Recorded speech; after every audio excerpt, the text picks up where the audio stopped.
Bismillahirrahmanirrahim. Assalamualaikum warahmatullahi wabarakatuh. Saya Dr. Haji Yafifdin MAG, pimpinan pesantren terpadu Al-Muslimun Lok Sukun.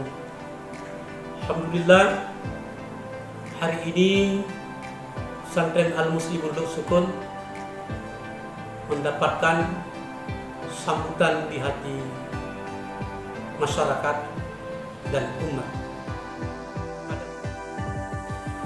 Madrasah Aliyah Swasta Al-Muslimun melahirkan cendekiawan muslim yang memiliki kemantapan akidah, kedalaman spiritual, keluhuran akhlak, dan keluasan ilmu pengetahuan. Assalamualaikum warahmatullahi wabarakatuh.